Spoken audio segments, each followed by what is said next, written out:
Hey everyone, and welcome to another episode of Twisted Talks. I'm Josh. I'm Tanya. And this week we are covering a case, but I'm not doing the introductions, so Tanya, take it away. Alright then. I need some of your energy today. So the topic of today's Twisted Talk is the Bhopal Disaster, also known as the Bhopal Gas Tragedy. This incident took place in Bhopal, Madhya Pradesh, in India.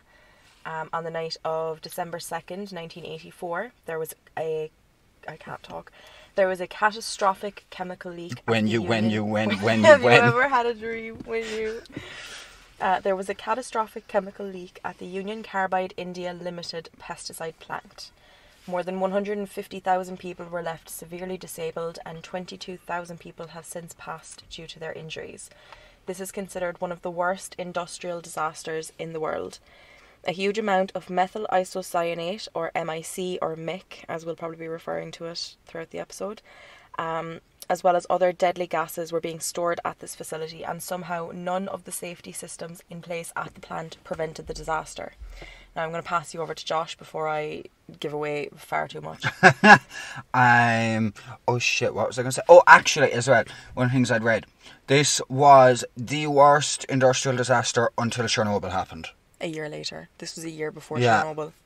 So that was a interesting 12-month-ish period for the world. So first let's start without the speech impediment, with a little bit of background information, and for that we must go back to 1934, when an American company called Union Carbide Corporation, UCC for short, not University Cork College. Is that it? Yeah, or is it College Cork? University College Cork. It's that one. Yeah, but anyway, abbreviated as UCC.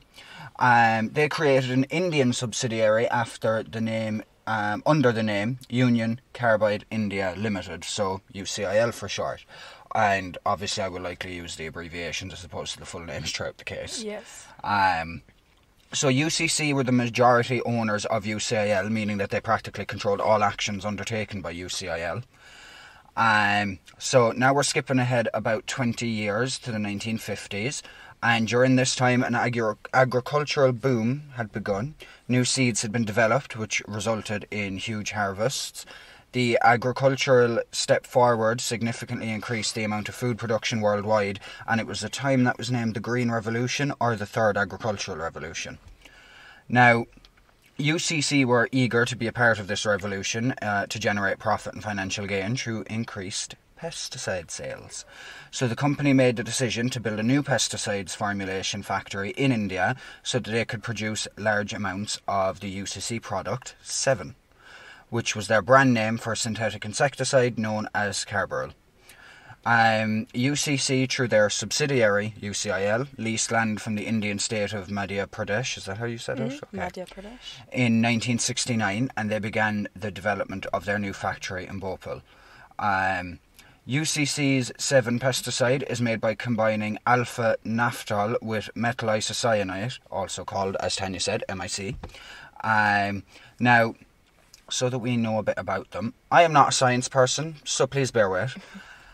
I didn't even do chemistry, and I just about did biology. Alpha naphthol, which is a white solid, so for example, a white solid that people might know of is dry ice. Yeah. But alpha naphthol also has a role as a genotoxin, which means it can cause damage to DNA or chromosomal damage, which has the potential to cause a heritable mutation. If damage was to be done to somatic cells, it can cause a somatic mutation, which can lead to the development of cancers. Now, it also has a role as a human xenobiotic metabolite. This means it would not be something that is normally found in our bodies, and it is not natural for it to be in our bodies or systems, and has come from the outside. Many xenobiotics will reach toxic levels if our body fails to metabolize them. I'm assuming without treatment, and even with treatment, some of them might not be able to be metabolized because they're not supposed to be there in the first place.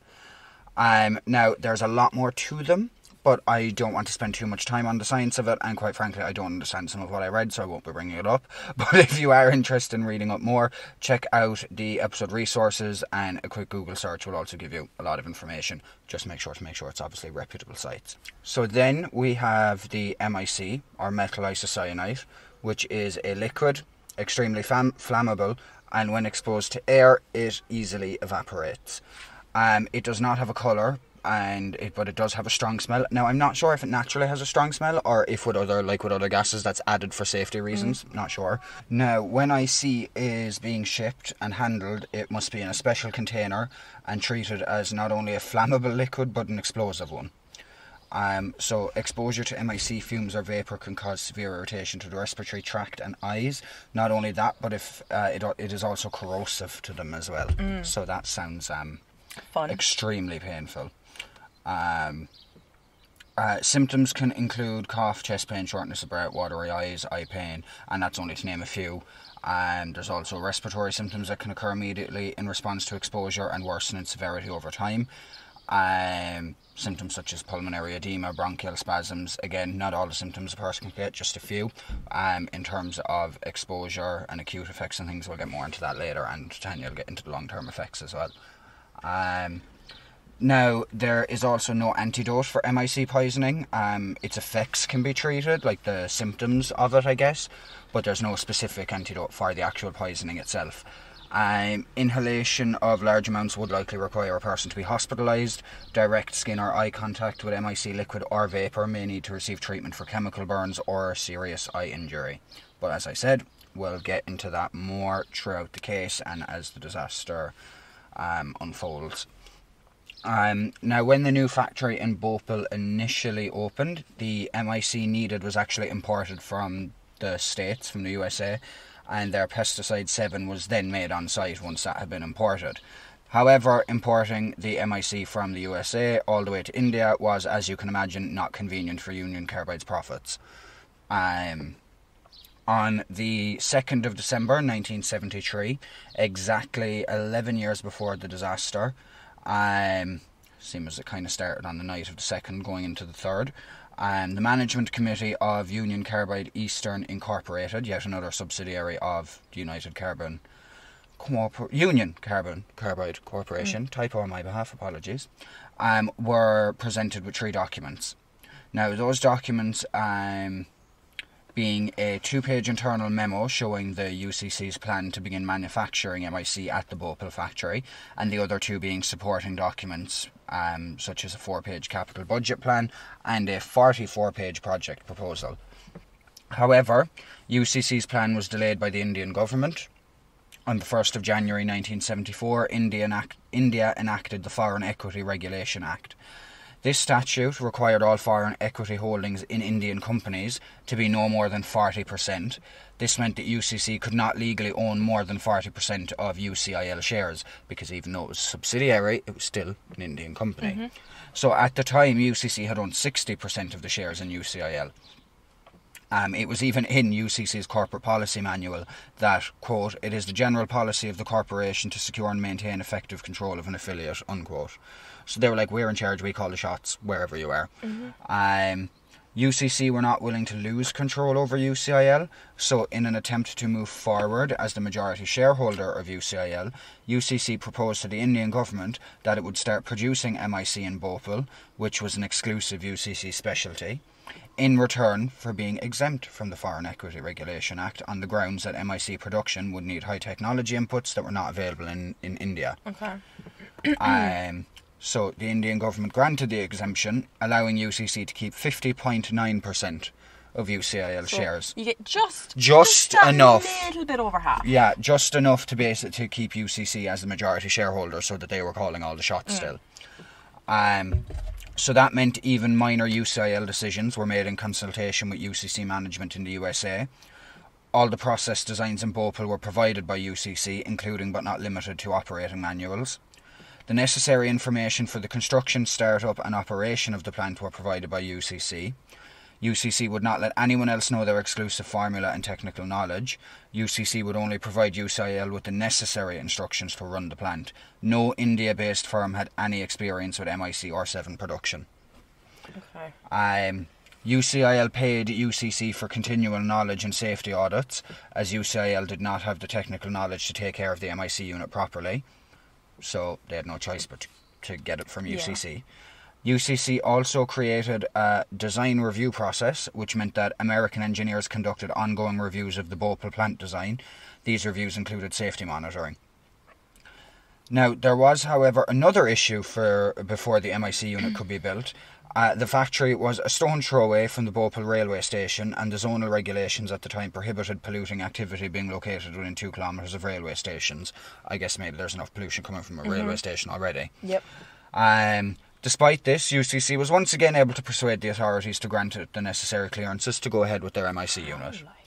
I think it's money talks. Yeah. And I suppose when you've got an organisation with high up people, they probably have the contacts. Yeah. UCC had already set up a similar MIC unit at its American factory in Institute, West Virginia. In 1972, an internal Union Carbide report noted that after studying the MIC unit at the UCC plant in Institute, that almost every item had, quote, failed and been replaced since startup, unquote. Lovely. Yeah. The report concluded that if another facility was built to produce MIC, based on the process used in Institute, materials of construction at least as good as those presently used in the Institute facility would be required. And the Bhopal plant began to manufacture its own MIC in 1979. As you do. So, the Bhopal disaster, it really was like a part of a series of unfortunate events almost in the lead up to the disaster, and here's like a little brief timeline on why. So in 1976, 2 union trades took action regarding pollution within the plant. They sent letters to the managers of the plant, as well as the factory inspector and the Ministry of Labour in Madhya Pradesh. However, they never heard anything back. Never heard anything back. Because that's reassuring. And then in 1978, there was actually a fire at the factory. And in the aftermath, it was discovered that raw materials were being stored in non-designated places. So, within the factory, there should have been spots designated for the storage of specific depending on chemicals. what specific chemicals needed, and that wasn't being done. They weren't following that. And it was suspected that the fire may have been started by management as a way to get around import restrictions on is it naphthol? Naphthol. Tomato, I don't know. Say whatever comes to your mind in the moment. Naphthol. A report was never filed regarding this incident. In 1981, one of the workers at the plant got splashed. Sorry if you can hear a lot of background noise, guys. It is roasting today, so we have one of the windows fully down in the car. It is much hotter in the car than it is outside, and it's hot outside. And there's no breeze. It's dead heat. So one of the workers at the plant got splashed with phosgene gas. The worker then, in a moment of panic, removed his mask and inhaled a large amount of the gas, which led to him dying 72 hours later. That was fast. Management basically said it was his own fault for removing the mask, while the workers' union said it was actually the malfunctioning valve that caused the accident in the first place, and that the worker had not been given a PVC overall, so he wasn't given the correct protective gear. PPE. A year later, in January 1982, there was actually a phosgene leak, and 24 workers had to go to the hospital after being exposed, and all said that nobody had instructed them to take safety precautions or to wear a mask. A month after this, I swear, so many cases we cover, in terms of things going wrong in work environments or anything like that, it's always they didn't know better. Yeah. Have companies not learned to make them know better? Clearly fucking not. So a month later, in February 1982, 18 workers were affected by a leak of methyl isocyanate. And then in August of 1982, a chemical engineer came into contact with methyl isocyanate and ended up with burns over 30% of his body. That's nasty. 30% of his body. In October 1982, so this is all in the same year. Shut up. Shh. Window.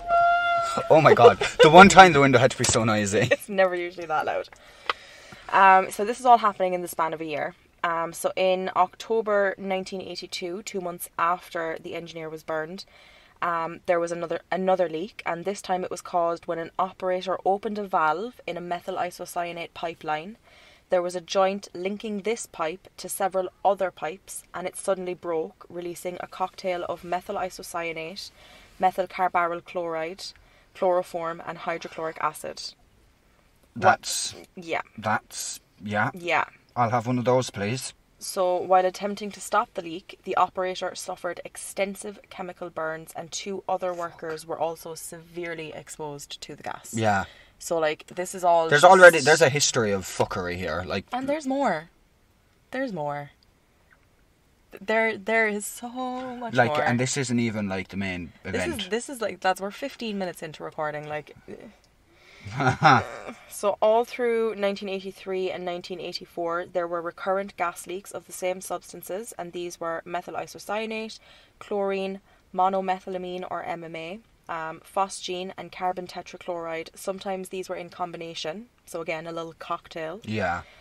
On October 21st, 1984, there was a loss of nitrogen pressure in tank E610, with levels dropping to 1/5 of where they should have been. It wasn't possible to extract any of the excess methyl isocyanate, so in order to continue production, managers switched to tank E611, but never investigated what actually caused tank E610 to lose pressure, because why would you need to do something like that? Why would you need to investigate why your tank is losing pressure? Yeah, like, you'd imagine it's fairly important to check something like that out. First of all, not even just for health and safety reasons, but even to think about the company and the profit. Like, 3 tanks is better than 2. Exactly. So, like, whether they gave a shit about people's health and safety or not, like, you think they'd at least sort it out for the it's not purposes good of manufacturing. Business. It's just simply not good business. No. So then around the 26th to the 30th of November of the same year, there was another loss of nitrogen pressure, but this time it was in tank E611, and this prompted management to try to repressurize tank E610. A defective valve on tank E611 was repaired, and tank E610 was once again abandoned. Operators would later admit to journalists that every time nitrogen was pumped in, I'm assuming to tank E610, I never actually clarified that in the research for myself, but every time nitrogen was pumped in, it would leak out again, but nobody knew how or where it was leaking from. Yeah, that sounds like it must have been E610. Like, because as far as in my research, I never saw any issues with E611. Apart from the minor thing they fixed. Yeah. So after the 1982 leak, the trade union printed 6,000 posters warning people about the danger, and these were distributed throughout the communities. And the Hindu union leader went on a hunger strike at the factory's entrance. Unfortunately, all that came of this was that all political and trade union meetings were banned from taking place within the factory. One staff member burnt the union principal's tent, and a scuffle ensued, leaving several people injured. The union leaders were fired, and meetings and processions were held throughout the city, but as the UC employees viewed the factory to be, quote, one of the safest ships in the modern fleet, they saw these protests as a grab for higher pay and shorter hours. Which was probably a reasonable request. Yeah, I would say so. So, journalist Rajkumar Keswani had been taking notice of these incidents and began publishing articles warning people about the factory in local newspaper Rapat. This was beginning in 1982. Now, I have the titles of them here. They are roughly translated, okay, from Hindi, so bear with. So the first one was titled, it was published in 1982, titled Save This City. The second was published on September 26th, 1984, and was titled Bhopal Sits at the Mouth of the Volcano. Oh, I think I saw that one. This was quickly followed by another titled If You Don't Understand, You Will Eventually Disappear. Rajkumar... Well, that's... Yeah, now that one is the one that I'm kind of a bit iffy about the translation, but... That almost sounds like a threat. I will make you disappear. So Rajkumar had also compiled the findings of his investigations and sent them to the Chief Minister and the Chief Justice of the Supreme Court with a request to have the factory closed, but again, he heard nothing back. Standard, apparently. Nothing back. In addition to all of these glaring red flags, there was one engineer who was particularly anxious that the pipelines might crack, which would allow methyl isocyanate to escape. Oh my god, look, someone has brains. Mm-hmm. And he worried if this happened, it would hit passing trains and poison the passengers. This is going to make you real mad, okay? Oh, dear Because it Lord. made me real mad. He gathered information regarding the meteorological conditions in Bhopal from the National Observatory in Nagpur and sent it to UC in South Charleston, and that's Union Carbide. They ran a computer simulation and told him that if this were to happen, the gas cloud would pass over the train and hit the basties.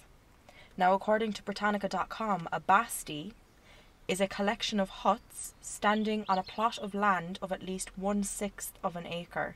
So it's okay, because it's not going to hit the trains. I saw this. It's going to hit the poor people. Yeah, I saw as well, and that in there the was a lot of shanty people towns. living in like the slums around the railway station, like a lot of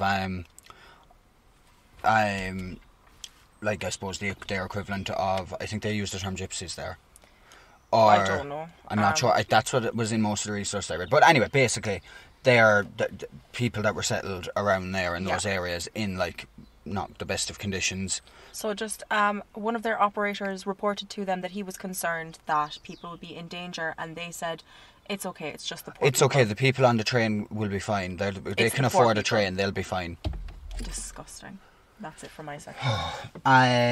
Tiny bit of repetition in this, I think, because this is about the storage. So I think a lot of it, there is a lot of repetition. There's a few throughout. regurgitations We've here tried and there. to limit it as much as we can. And the Bhopal UCIL site had 3 underground liquid MIC stainless steel storage tanks known as E610, E611 and E619. The 3 underground tanks were kept pressurised using nitrogen gas. The pressurisation, my God, the pressurisation made it possible for the MIC to be pumped out of the tanks when it was needed for production, and it also kept contaminants out of the tanks. The UCC safety regulation stated that each liquid MIC tank should be at no more than 50% capacity. At the end of October 1984, I think you said the 21st, tank E610 lost its ability to effectively contain most of its nitrogen gas pressure. This meant that the MIC liquid in the tank could not be pumped out. At the time of this failure, the tank had 42 tonnes of liquid MIC in it. I did see that. That's an extortionate amount. Yeah. And obviously, going by guidelines, that was 50% at max of the capacity. Like, that's crazy. We'll touch on that later. Or maybe it was over 50%. Fucking idiots.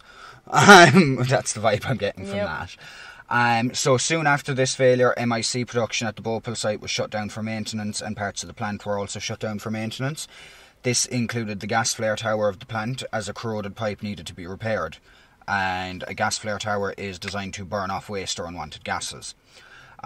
Despite the gas flare tower still being out of service, 7, or Carbaryl production, was resumed in late November using the MIC that was in the 2 functioning tanks. An attempt had been made, I think you mentioned this as well, to restore pressure in the E610 tank on the 1st of December 1984. Okay. But this attempt failed, and the 42 tonnes of MIC liquid it contained was still inaccessible for production. So yeah.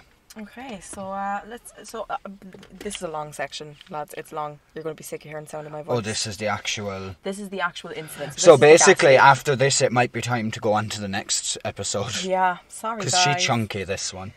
So I've just done in like a timeline format. So at 8:30 p.m. on December 2nd, workers began water washing the gas lines as instructed by the day shift. However, the day shift had neglected to mention that they should use slip binds or slip blinds. I've seen it referred Slip to lines, as I think, slip is the correct lines. terminology, yeah. Now, even though the day shift had neglected to mention this, it is something that the night shift should have known better. Realistically, surely people would know. So a slip blind. I was just about to say that I was so confused when I first saw that word. Yeah. So I had to Google it. A slip blind, which is a device that prevents water from backing up. 'Tis a plug. It's basically a plug, lads, right? A pipe plug. A pipe plug.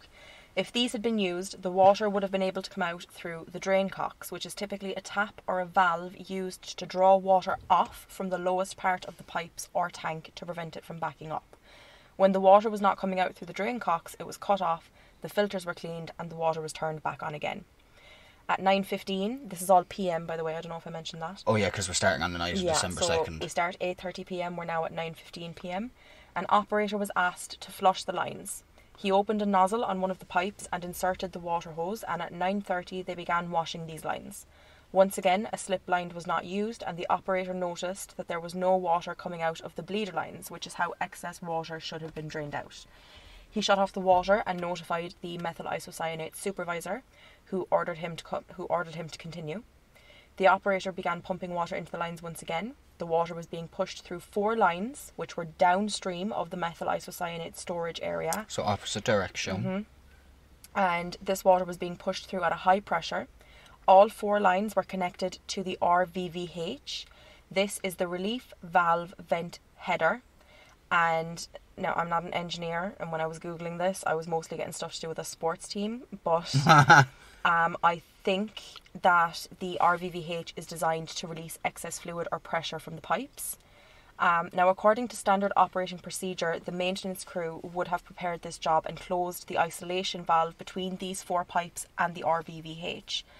Now, the operator that was flushing the lines noted that the water was not coming out of the bleeder valves at the same rate that it was being pumped in. Which is concerning. And 2 valves were completely blocked, while the other 2 were partially clear. He stopped washing, once again reported to his supervisor, before turning the water back on and noting that no water was coming out of the overflow line, prompting him to stop again and report to his supervisor, who once again ordered him to continue. At least he had the brains to be like, this don't seem right, I'm going to check with the supervisor. The supervisor just didn't give a fuck. Mm-hmm. Or didn't know better, one or the other. Just you wait, it's bad.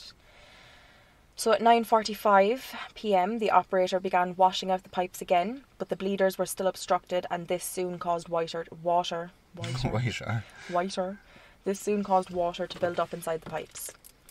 At around 10 p.m, the water that had been backing up for the last hour and a half had reached tank E610, and this is when the reaction began. So as Josh kind of briefly explained earlier, methyl isocyanate is highly toxic, it's very volatile, it's colourless and extremely flammable, and has the potential to become explosive when it's exposed to the air. But when it's exposed to water, it interacts in a way that makes it give off extreme heat and produce methylamine and carbon dioxide. However, in this case, phosgene had been added to prevent polymerization. Now again, I'm not an expert, but I think this just means that they wanted the compound to stay as methyl isocyanate and not become anything else.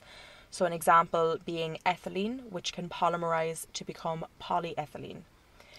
And they did not want no changes because they needed MIC. Mm-hmm. So when water entered the tank, it would have interacted with the phosgene and the methyl carbamyl chloride, or MCC, and created hydrochloric acid, or HCl. A relatively small amount of water is all it would have taken to reduce the phosgene to very low levels, and the hydrochloric acid would interact with metal particles that were carried through the pipes to produce ionizable metal chlorides. In the absence of phosgene, the hydrochloric acid and metal chlorides would catalyze into a volatile and explosive polymerization. The level of heat within the tank would promote a chain reaction, and this in turn would lead to a rapid increase in temperature and vaporization. And an increase in temperature, and it's in a stainless steel tank. Yeah, exactly. So, and then the vapors would make swelling of the tank, probably. Exactly. So, where was I? So this would lead to an increase in pressure and the amount of gas that was leaking out of the tank. That's the word I was looking for. Yeah. So it would create an immense amount of pressure within the tank that would push gas out from wherever it was leaking out of. Yeah. The Union Carbide team stresses in reports that the corrosion rate would have drastically increased when the temperature increased due to the presence of abnormally high levels of chloroform. This would produce more iron because it would be corroding the iron off of the tank. With more iron, which would catalyze and cause exothermic trimerization of the methyl isocyanate. Now, exothermic trimerization, this one... She was a hefty one to figure out. I was struggling, okay? So again, I'm not an expert. I was never good at chemistry, okay? I was never good at school, full stop. But trimerization is a chemical reaction where 3 identical molecules come together to produce a single trimer product. And when you put exothermic in front of it, this means it's a reaction caused by the immense heat being produced within the tank. So basically, the long and short of it in layman's terms is an extremely violent reaction was happening inside tank E610 by 10 p.m. that night. Now, it's not known exactly how much water entered the tank, but it's anywhere from 200 litres to 1,000 litres. Oh, actually, and you know what I find so interesting so far in the timeline? The whole, everything being said as if it's fact, even going by reports from them. Yeah. Of the water happening during the washing, yet I'm not going to say much because this is later in it, yet we've got the whole debate of, was it the company, was it sabotage?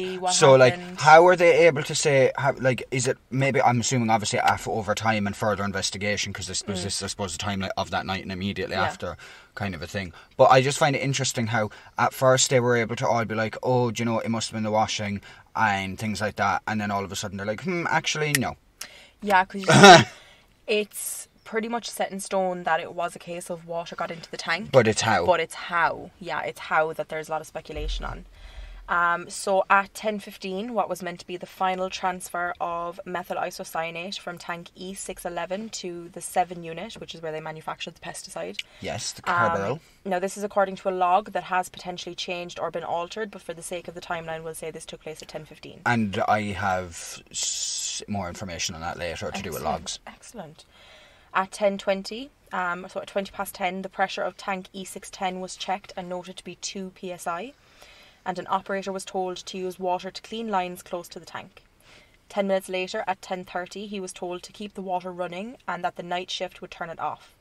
The new operators came on duty at this time and checked the pressure in the tank, and again it was noted to be 2 psi. And as I'll mention later as well with the whole 2 psi thing. You okay? Please don't die. Yeah, bad pain. But continue. But that obviously at that time frame, those 10:20, those times with the 2 psi, that kind of pressure indicates that there was no water in the tank at this stage. Okay, interesting. So they did not check the temperature at this time.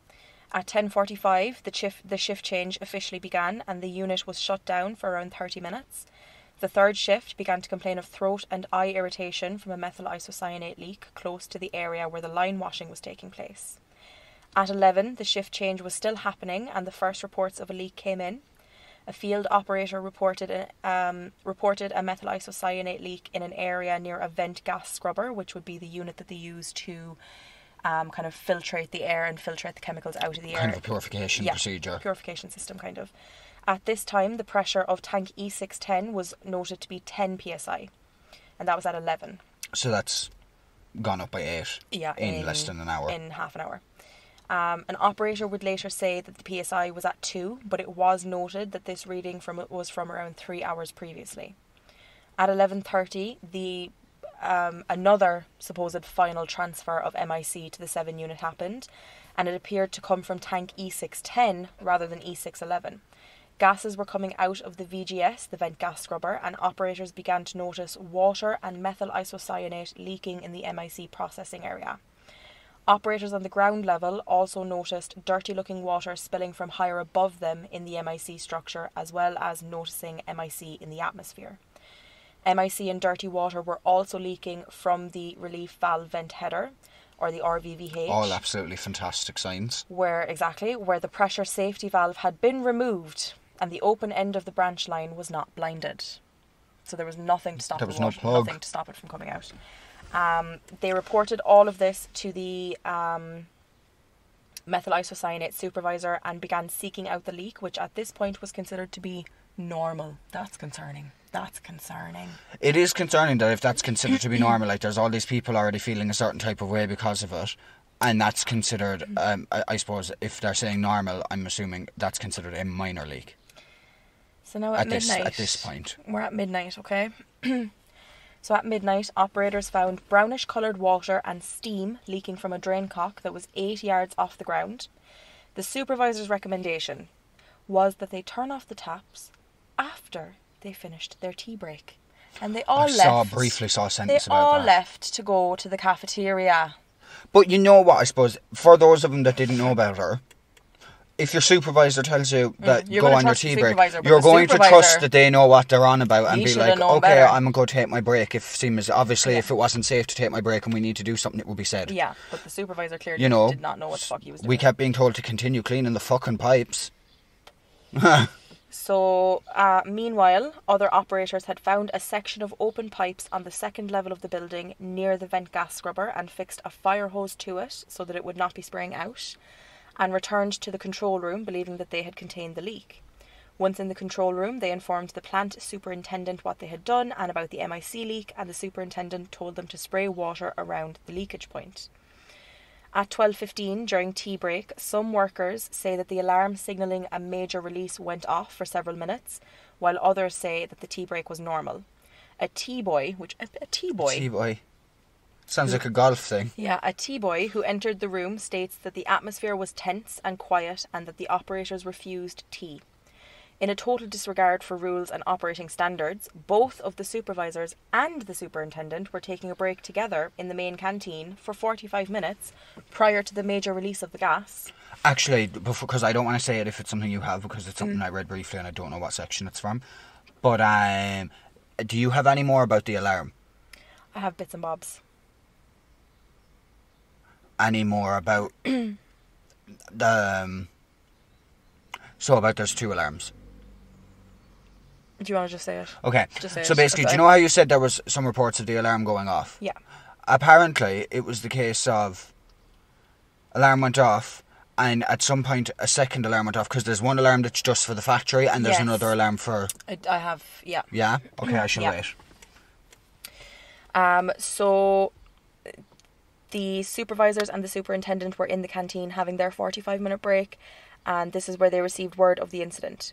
Another transfer took place during this time. MIC was transferred from tank E611 to the 7 unit, and it's believed that this was an attempt by the MIC operators to remove water from the tank. Sorry, I meant E610. At this point, it's considered that the MIC... Wait, what did they do with E610? They attempted another transfer. But obviously it failed because there's no pressure. Okay, yeah. At this point, it's considered that the MIC operators had known about the leak for about 30 to 45 minutes, and that several of them had made attempts to stop it. Field operators continued to report the release of both water and MIC in the processing area, and water was sprayed on the leakage point. The tank pressure was rising rapidly and was noted at 30 psi and continuing to go up. Within a few moments, it had hit 55 psi, which is the top of the scale. It's getting quicker. The control room operator noticed that the pressure indicator, or the PI, showed pressure shooting up into the range of 25 to 30 psi, and within a 15-minute time span from 12:15 to 12:30, it was reading beyond the maximum reading on the scale, which was 55 psi. So all the gauges... Which is crazy, because if that's by 12 to 12:30, let's say 12:30, yeah, that's only 2 hours then after the last time it was at 2. Yeah. And now it's off the charts. Yeah. There are also mentions of readings going up to 100 degrees Celsius and 100 psi, but maybe take that with a grain of salt. Now, it was the control room operator went to the storage area where he says he heard hissing from the safety release valve. That's good. Or the SRV, which indicated that the SRV had actually popped off. He also noted that the local temperature and pressure transmitters were both reading beyond their maximums of 25 degrees Celsius and 55 psi. 2 operators went to tank E610, where the pressure gauge was still reading above 55 psi, and they could feel movements within the tank. Like, the gases were moving. Rumbling, like. There was tremors. They were making money moves, like. Pop off, sis. So they could feel movements within the tank. There was also a clear smell of methyl isocyanate, phosgene, and MMA. What one was that again? Monomethylamine or something? Something like that. And this is when a geyser burst from the spot where the gas leak had been detected. An operator ran off to set off the general alarm siren. The supervisor finally left his tea and rushed to the tank, which was now trembling, cracking, and creaking. Now, at this point, the tank is hot and it is full of a little cocktail of gases. Mm-hmm. So there is immense pressure building up inside it. Like, this thing could literally explode. At any second, kind of, yeah. And the only reason it got so hot in the first place is because 3 of the fail-safe devices that were in place were either malfunctioning, not in use, not big enough, or otherwise unusable. So they had a refrigeration system that would have been used to cool down the tanks, but it had been shut down in January 1982 to cut costs. I saw that, and I can't remember, did I see... The Freon was removed. So the Freon is, like, all fridges have Freon, it's what keeps them cold. Oh, yeah. The actual, chemical that goes through the metal poles in the back. The Freon had been taken out in January 1982 as well. Because I think I saw... What year? No, sorry. The Freon had been taken out in June 1984. So that's not that far. That's only a couple of months before the disaster actually Less than happened. five and a bit, yeah. Yeah.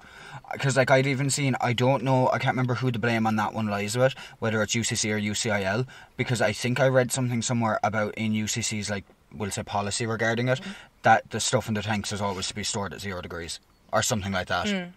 Yeah, that one's a bit muddy, a bit muddy waters kind of vibe.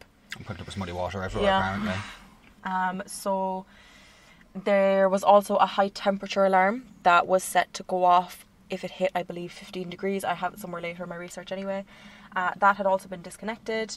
They had a flare tower, which is, as Josh said, designed to burn the gas as it escapes, but it had a connecting pipe removed for maintenance. And even if it had been usable, it wouldn't have been big enough for the size of the leak. And they also had their vent gas scrubber, or VGS system, which uses caustic soda or sodium hydroxide to bring the concentration of MIC down to a safer level. But it had been deactivated at the time and was in standby mode. But it also didn't have enough caustic soda for the size of the leak. Yeah. Now back to the because these things are obviously made to kick in before it goes that far. Yes. Now, back to the timeline. The control room operator called his supervisor and ran to the tank. He heard rumbling sounds from tank E610 as well as a screeching noise from the safety valve, and he could feel the heat radiating off of the tank. As he was running back to the control room, he could hear the concrete casing on the tank cracking behind him. He continued running, and once back inside, he activated the VGS. However, the flow meter did not indicate that caustic circulation had begun, and he did not go into the unit to check the pump or verify that there was a flow. So we can also add operator error to the list I just mentioned. A field operator noted a gaseous, whatever, cloud coming from the stack, a chimney stack. Water washing of the lines was stopped, and all the water began to come out of the whatever open bleeders there were, with methyl isocyanate being detected near them. The glass was finally broken and the alarm was finally sounded, but after a few minutes it was turned off and a more muted siren was turned on. And I believe this, I think I have this later in my research again, but I believe this was done to not create an unnecessary panic. Yeah, because that's what I'd read as well, about how like there was an alarm for the general public, so everyone knows that there's something going on, and there's like a on-site one. Yeah. So at 20 past 12... And they left the on-site one was going off, and they made sure that the one to alert the general public was not. Yeah.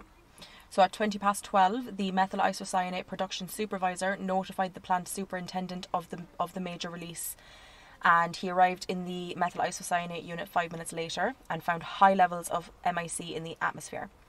Around this time, all communications between tanks E610 and E611 were shut down by the supervisor and an operator, and it's reported that tank E610 rose and stood vertically before it fell, rose up again and fell, but luckily it didn't burst, and a second geyser is reported to have come from a ruptured pipe at ground level. At 12:30, tank E610 had a noticeable heat increase and began to make a rumbling sound. The concrete casing split again due to the amount of heat and pressure within the tank causing it to expand. This caused the rupture disc to break, safety valves to pop off, and... Yes! That was not what they were doing. Yeah. And ultimately released the bulk of the tank's contents into the atmosphere. It was at this point that all water was shut off and the siren was sounded to alert the rest of the plant to the leak. The siren was soon turned off again, and the rest of the workers were told over loudspeaker. All workers were instructed to evacuate and head east as the wind was blowing westward. At 12:45, according to the supervisor's log, all operations were suspended due to high levels of methyl isocyanate in the area. At around 1 a.m, the plant superintendent and a methyl isocyanate operator verified that the MIC from tank E610 was being released into the atmosphere via the VGS stack. They turned on the fixed... What's the VGS again? The vent gas scrubber. So... That's the thing that's supposed to purify it. Yeah. But obviously there was too much. Yeah. So, and it also was never switched off of standby mode, so... Oh, yes, so it wasn't really worth shit, really. Now, I'm assuming at some point they did turn it on, because I know I do mention... But too late. That there is caustic soda found in the pipes. So they turned on the fixed fire water monitors and directed them towards the stack, as well as towards the MIC tank, where the mound where the MIC tank was fixed, the relief valve line to the VGS for cooling, and... Yeah. When the water hit the MIC tank, steam actually was bursting up from the cracks in the concrete surrounding the tank, which showed just how hot it had gotten. Yeah. But the water pressure wasn't high enough to reach the point of emission, which is the VGS stack. So a worker actually tried to climb up to close the leak, but he became so exposed to the gas that he ended up falling and fracturing several bones. Within 15 minutes of the major release at 12:30... Fair play for trying. Yeah. The MIC supervisor had called the MIC production manager at home to inform him... one of the MIC production managers to inform him that water had gotten into one of the MIC tanks. By 1:30 a.m, workers had begun a mass exodus of the plant in an effort to save their lives, and at some time between then and 2:30 a.m, the safety valve restarted, causing the PSI to drop below 40 PSI, and the emission of the methyl isocyanate stopped. At around 2 a.m, the workers became concerned by how the leak was affecting the surrounding communities, and began to insist that the superintendent should restart the loud siren to warn them, which he finally did. Took fucking long enough. But by this point, most of the contents of tank E610 had already escaped into the atmosphere and nearby areas. So the leak is recorded as officially stopping at 2:15 in the morning, and at 3 a.m. it's reported that the safety release valve of tank E610 finally sat back and the gas stopped coming out through the stack. At this point, people from outside had started going to the plant's dispensary for treatment. At 5:30 a.m, tank E610 was still hot to the touch and measured at around 45 to 60 degrees Celsius. And at 6 a.m, the thermometer on the vent gas scrubber caustic accumulator measured 60 degrees, clearly showing that an MIC reaction had taken place. By 7 a.m, the pressure gauges on the tank were still twisted out of range and the manhole covers were still extremely hot. In the morning hours, one witness reports that a pressure indicator was missing from tank E610 and that no plug or stopper had been inserted into the opening, and that there was a water hose laying nearby, but other witnesses dispute this. Yeah, that comes back into play later. Okay. When the vent lines were drained after the leak, water was found in the vent lines, which connected tank E610 to the relief valve vent header, or the RVVH. And I will have something to kind of contradict that later, but we'll see. And then on December 10th, caustic soda was found in the relief valve vent header when it was opened. So I assume this means that at some point the operator probably did realise that the VGS was on standby mode and attempted to get it to work. But it was too late. Yeah, there's only so much. Yeah, so that's it. Should have been on earlier in the first place. It should never been on standby. Yeah. So, or it should have been on a standby setting where when the monitor hits something, it turns on itself. Yeah. Now I will explain why it was on standby mode later, but I suppose that's kind of it for part 1. That is episode 1. That was a very fast 47 minutes. But yes, so next episode I'll start off with the kind of acute effects, and it'll be more so a lot of, I suppose, about outside of the plant, people in the areas, things like that. Yes, and we're unsure if it's going to be 2 parts or 3 parts, because this, like, lads, I had, how many pages did you have? I had 16 pages. 14. Like, it's a lot. It's a lot. It's a lot. She a chunky one. So yeah. Thank you for listening, and the rest of the case will be in the next episode. Yeah, so be happy, be humble, be kind. Bye. Ciao. See you next week. Because I'm outside your window. Bye.